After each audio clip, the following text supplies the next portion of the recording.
Excelentíssimos senhores desembargadores, cumprimento a todos, na pessoa do Dr. João Rigo, que é o relator desse processo. Excelências, o caso ele trata de um habeas corpus em favor do paciente senhor Israel Conceição de Abreu, que ele foi preso no dia 22 de março desse ano, 2025, pela prática do suposto crime de tráfico de drogas. Ele foi preso em flagrante e até então está preso nesse caso, né? Até então. A prisão dele ela foi convertida por meio, no caso, o juiz plantonista fez a conversão, e eu entendo, ao meu ver, que desde a conversão, os motivos que ensejaram essa conversão dessa prisão, quanto o pedido de revogação que foi feito, que o magistrado analisou, e também negou o pedido, eu entendo que assim não houve fundamentação idônea, necessária, né? Porque pelo fato dele ser primário, esse rapaz, né, ele tem 35 anos, esse fato que aconteceu com ele foi um fato isolado na vida dele, foi um momento de deslize ali, e não teve uma motivação para que fosse aplicada outras medidas cautelares, para que de fato justificasse a manutenção dessa prisão dele. Até então, né, ele já está preso há 67 dias, a gente está tendo uma dificuldade porque até então a mãe dele se deslocou de Imperatriz para cá, ele até hoje não teve contato com a família dele, muitas vezes que eu vou lá tentar contato com ele também tem toda uma dificuldade, então assim, está tendo vários empecilhos, várias dificuldades que ele está passando nesse processo. Quanto ao mérito do processo em si também, a questão do habeas corpus, pelo fato dele ser primário, ter bons antecedentes, ele tem ocupação lícita, é uma pessoa que trabalha, está na sociedade, nunca se envolveu com nada, esse foi um primeiro caso, um caso eventual, como eu já falei, que aconteceu na vida dele. O juiz ele alegou na questão da decisão dele, que é o que nós estamos impugnando por meio do habeas corpus, ele usou como fundamentação mais a questão da gravidade do crime, né, da gravidade em abstrato do crime, de que o crime de tráfico de drogas ele é um crime que assola a sociedade, que tem outros malefícios que vêm em decorrência desse tráfico, que é roubo, furto, porque os usuários muitas vezes utilizam desses crimes para conseguir a droga, e essa fundamentação ela é uma fundamentação que, se você pegar qualquer processo que trata de tráfico de drogas e você fazer um copia e cola e colocar, ela se aplica a qualquer caso. Por quê? Porque ela não é uma fundamentação concreta. Ele colocou na decisão, eu até destaquei aqui, vou ler só o trechinho para não tomar muito tempo.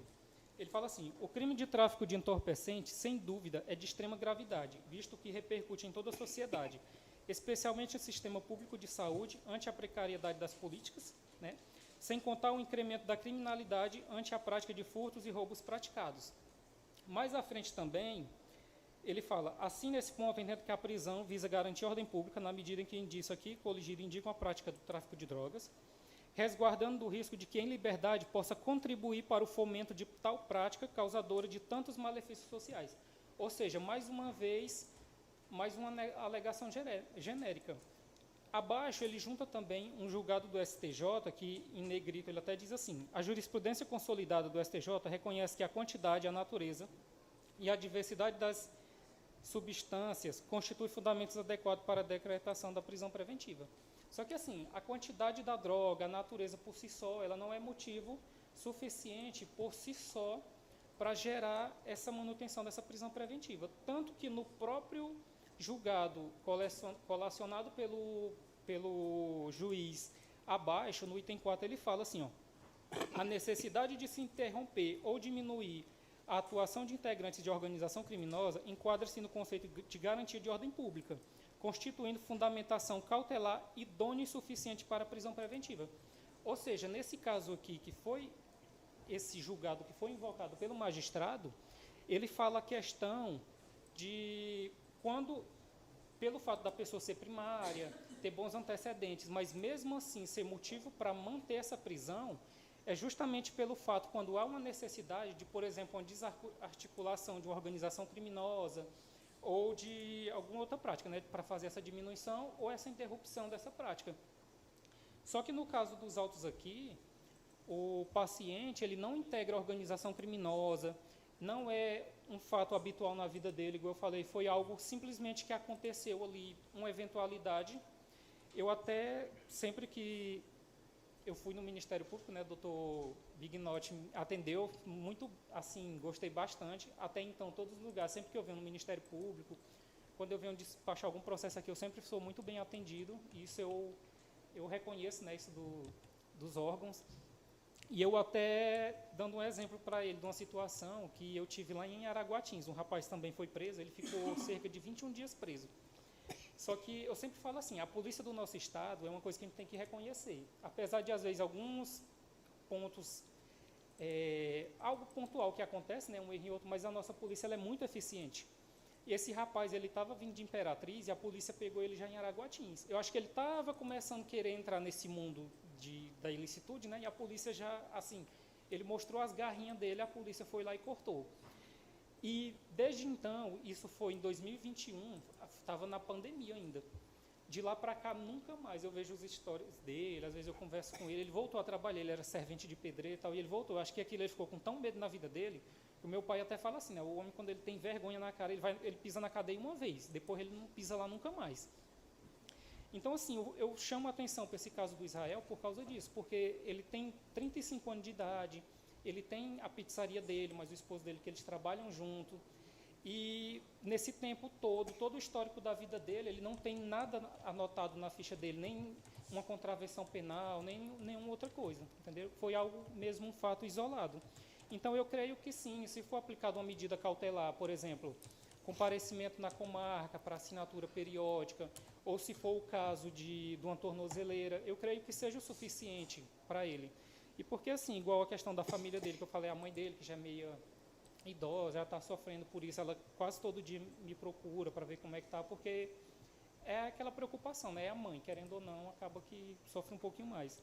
Então, eu peço, assim, que vocês considerem que seja dada essa segunda chance para ele, para que ele possa voltar à vida dele normal, trabalhar dentro da legalidade e responder o processo que, no caso, o processo criminal vai continuar, né? Ele vai responder, eu creio que tem elementos, porque pelo fato de ele não integrar a organização criminosa, essa situação não ser uma situação habitual na vida dele, de crimes, então ele teria direito a um tráfico privilegiado. E até com a possível pena aplicada, ele teria direito a cumprir em regime semiaberto. Então, eu creio que não se justifica a manutenção dessa prisão. É como eu peço. Obrigado a todos.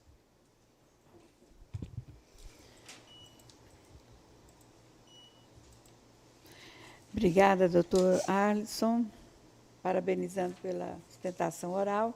Passo a palavra à doutora Maria Cotinha, procuradora de Justiça.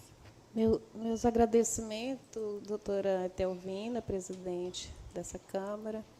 Me dirijo também ao doutor João Rigo, que é o relator, e os demais integrantes. Doutor Arlisson, o senhor é uma gracinha, viu? Pensa no... Se eu não tivesse comparecido... vermelho agora.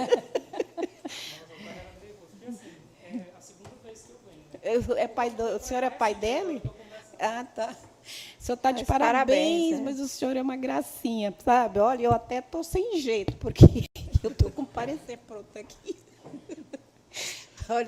Olha, vamos fazer o seguinte. Olha, parabéns, eu estou muito encantada com o senhor, com a sua simplicidade e como o senhor fala com facilidade, sabe? Tomara que o relator entenda melhor, porque eu vou fazer meu trabalho aqui. Esse processo do ABEU, eu já peguei em andamento. Na verdade,